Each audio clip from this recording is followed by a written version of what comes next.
You save fuel under caution, but it's only allowed by the rules under yellow flag conditions. So another couple ways you could save fuel: short shift, meaning upshift earlier than you need to, keeping the revs down, or instead of, let's say, using second gear in a corner, you could then run a higher gear in third. But one of the most effective ways to save fuel on the racetrack is the coast period. In other words, when you're at full throttle, maximum fuel usage at the end of the straightaway, go off of the throttle, but then wait before you go to heavy braking. Just that little bit of coasting saves a tremendous amount of fuel and can make the difference between winning or losing. Now, there's still a lot of trickery that can go on between the teams and the drivers. They may call and say, we need 3.2, we need 3.2. Well, the teams now, because they all listen to each other's radios, have skewed the numbers. So the driver knows, oh, this race I'm supposed to subtract 0.2. I really only need 3 miles per gallon. And Jan, that's exactly what Ryan Hunter-Reay and his crew has done. They've put it at 2.8, but they are saving fuel. In fact, that's their strategy. Let's go on board, though, and listen and see if we can see some of what Professor B talked about in terms of coasting just a little bit. One of the places that you'll do that will be at the end of this front straightaway. Here you try to make hay, Robbie. You want to keep this going, and you're going to be full throttle as we watch telemetry-wise down the straightaway. But when he approaches the braking zone, we'll listen for that coasting zone.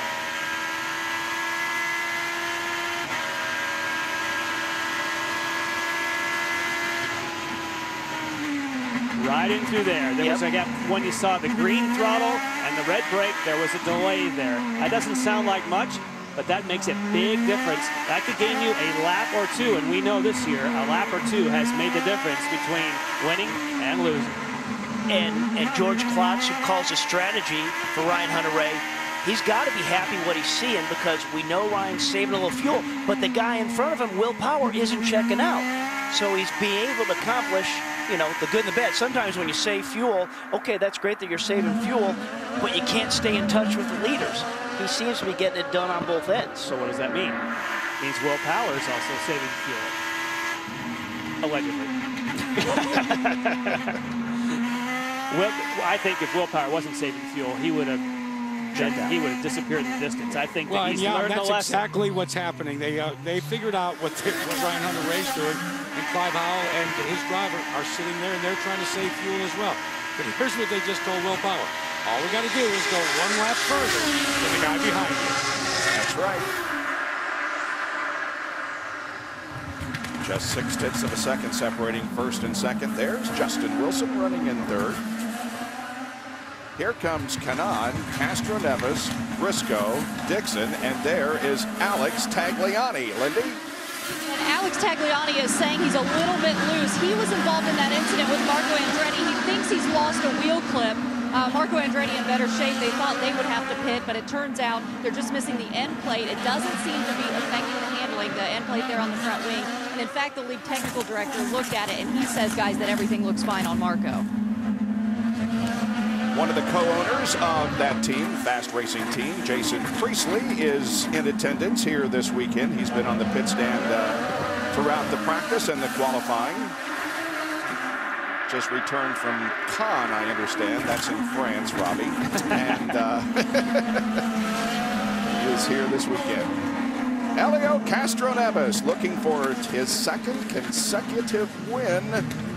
He is running right behind Tony Kanaan in the 5th position, about 8 seconds behind the leader. Elio's biggest concern when I talked to him this morning was not pace, not saving fuel. It was all about when do I put on the primary black sidewalls. He was really concerned about the fact that 4 or 5 laps it took for them to come up. And he said, strategically, when you put them on, he thought was going to be a game changer. That's interesting. I talked with Ryan Briscoe this morning, and he didn't mention anything about him coming in over 4 or 5 laps. But what he said is when you go to the primary blacks, he said they're very slick. When you go on those cold tires, that first time out of pit lane, he said it really is slick out there, so you have to be cautious. Down to Robbie Floyd. Well, I heard the last word you said, tires. What are you telling him? We're just trying to take a little easy on our tires right now. We're on the alternates.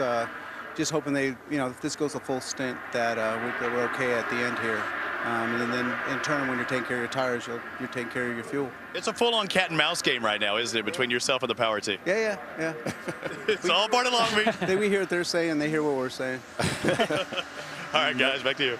Nothing new about that. It's racing. And it is racing in the streets of Long Beach, California, where we are very glad that you join us for this 36th running of the Toyota Grand Prix of Long Beach.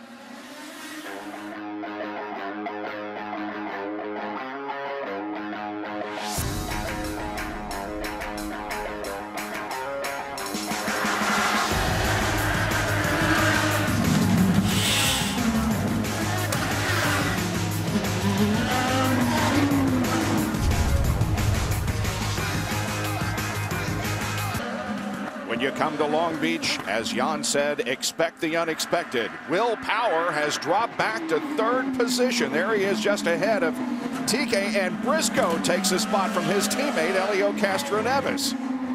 But what happened to Will Power? All of a sudden, it looked like coming off of, I believe it was 11. There was just hardly any power in the car, and he got passed by 2, and then picked up speed. Here it is. He's there. He's the first one off, being chased by Ryan Hunter-Reay. And now, look at that. I have an idea. Yeah?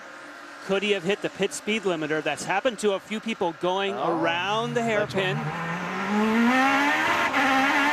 it kicks in at 50 miles an hour. It's possible. That could be it. A few people get their hands crossed up. In fact, Ryan Hunter-Reay was one of those that found himself hitting the pit speed limiter. I'm just speculating, but that could have been the factor. Robbie? I don't know that it was a pit speed limiter, because when Will happen, had that happen out there, man, it was running around like ants back here. And looking at Clive, he was looking up at the left hand like shifter, like something wasn't shifting. Don't know his transmission or something in the shifting itself, but everything seems to be all right now. So whatever it was just temporary. But it looks like things close call here for Clive Howell and the rest of the team for Verizon. Wow. Well, we know that's something that could happen, because when we were looking there with, as you said, Jan, on board with Ryan Hunter-Reay, because we talked to him earlier, is he used to occasionally he'd go and hit his computer window page, and he said one time he got his pit lane speed limit button, and for that button to engage, you have to be going below 50 miles an hour, and you're doing just that in the hairpin, so it will engage. Wow, well, he's running okay now, but makes it fun for us now. Yes, the fastest car is not leading. Yeah, I'm not sure Will's thinking the same way. Okay, that's a little bit more of a challenge for me. And Ryan Hunter-Reay takes over the lead of the race. Wilson is now 2nd, Power 3rd, and Jack confirms it was the pit speed limiter. Way to go, Jan. Nice call.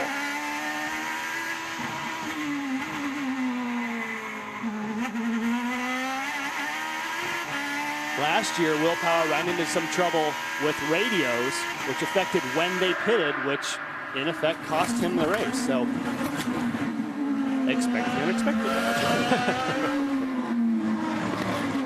Justin Wilson now in the Z-Line Designs car is 2nd, and Danica Patrick is 20th.